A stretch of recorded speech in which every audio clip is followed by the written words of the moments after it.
this is Heather Luna, and welcome to K-Doozy Cast, where we talk about all the things standing in the way of us learning how to take care of one another and keep each other as safe as possible, particularly within the kind of collapse-driven communities that many Western white middle-class people find themselves in. Not everyone, of course, but those are the kinds of things we talk about here. And you can find me at kdoozy.org, as well as on Twitter, Instagram, Facebook, and I've got some occasional videos on YouTube and some Twitch. So welcome to this episode of K-Doozy Cast.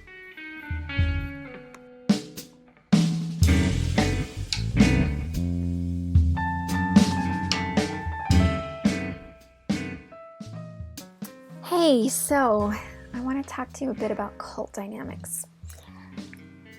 And I've been looking at cult dynamics probably for about a year and a half. And the more involved I've been with movements, and the more I've been doing workshops on cult dynamics, the more I see them everywhere. And I don't mean it in a glib way. Oh, everyone's got cult dynamics. It's no big deal. Nothing to see here.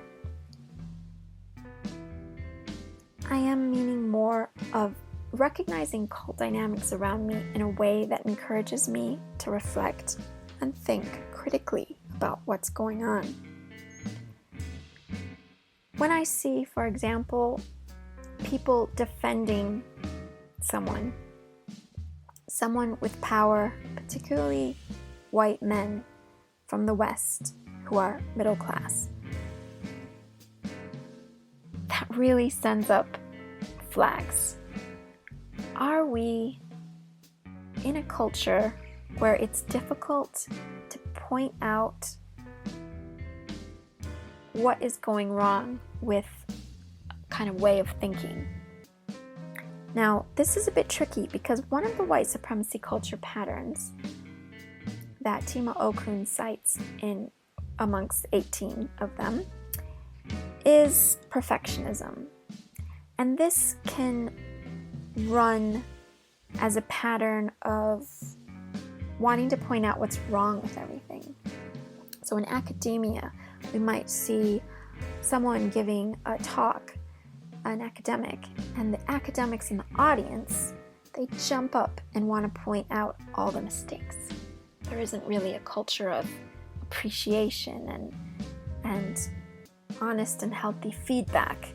It's more like a game of who comes across as most clever, who can cite the most papers, etc.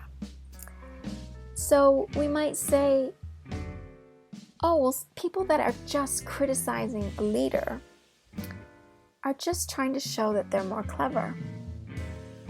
And yes, there can be aspects of this. But what we want to look at are the patterns. Is there a pattern of people being shut down when they point out problems and issues with a way of thinking? Is the person whose ideas are being criticized, does that person have a lot of power and privilege in an organization, a movement? How do they respond when they hear criticism? Do they get defensive? Defensive is another white supremacy culture pattern, along with the perfectionism. And so it's not about just looking for all the problems around us. I see this pattern, I see that pattern. It's about being able to recognize the patterns and then having that pause, having that space to reflect and say, what is going on here? And we can have a more nuanced view.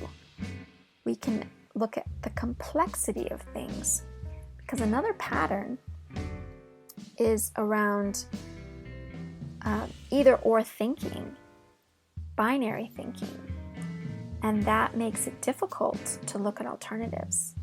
it makes it difficult to look at both and.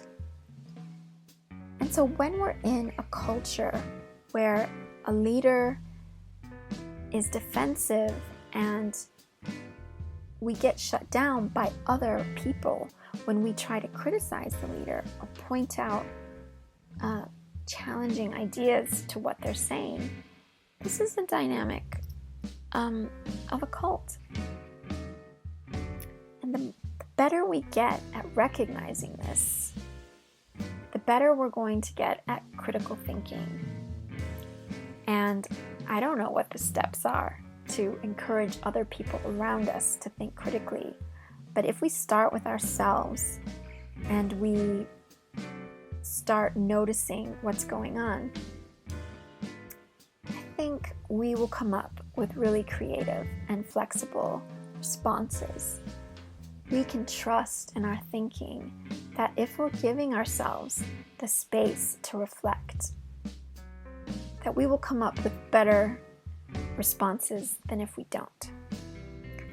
So that's part of what I do in the Cult Dynamics workshops, is create this literacy and create a space.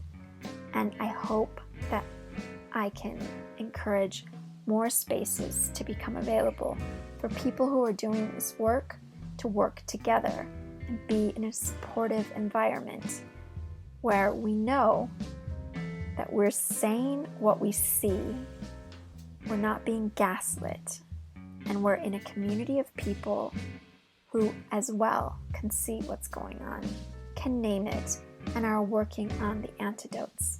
So I hope that you'll join me in these workshops and in the greater work.